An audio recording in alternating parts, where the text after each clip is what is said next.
Death, entry into true life. Friday of the fourth week in Lent. God speaks to us. Jesus cried out with a loud voice, "Lazarus, come forth!" And at once he who had been dead came forth, bound feet and hands with winding bands, and his face was bound about with a cloth. Jesus said to them, "Unbind him and let him go."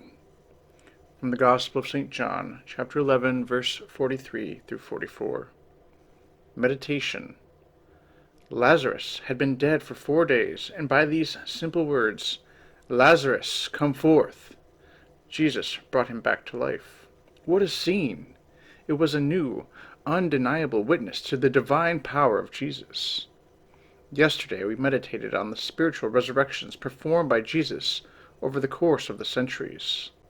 Let us meditate today on the sense of Christian death. To understand it, we have to remember that what we habitually call life is not true life. That is why in today's Gospel, death is presented as asleep. Jesus says that Lazarus sleeps and that he is going to wake him.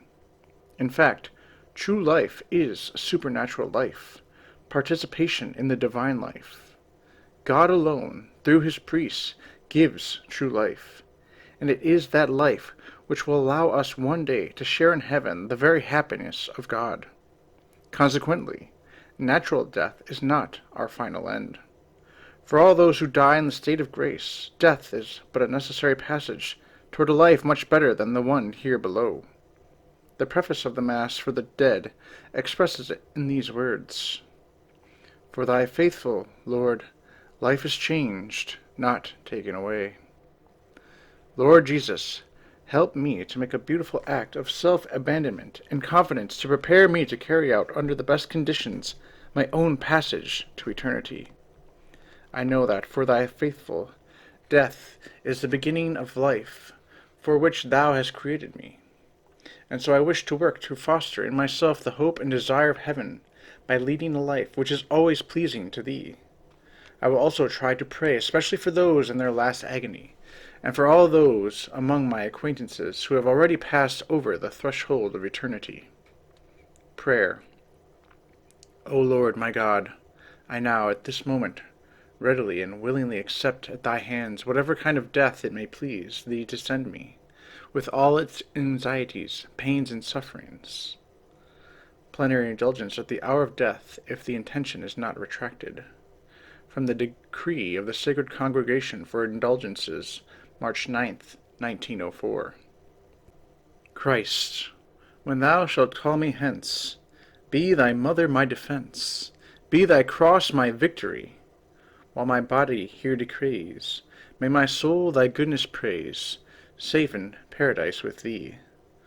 Stabat Mater, 19th and 20th stanzas. Thoughts. The kingdom of heaven is approaching, Matthew 4:17. Life is short. The figure of this world is passing away, 1 Corinthians 7:31. Heaven is drawing near. From Charles de Foucauld. May I often call this thought to mind. God alone is good, and from him alone do I await the recompense. From Saint Bernadette. Resolutions. Number 1. To make with serenity an act of acceptance of death. Number 2. To say slowly an act of hope to foster this virtue in ourselves. Number 3.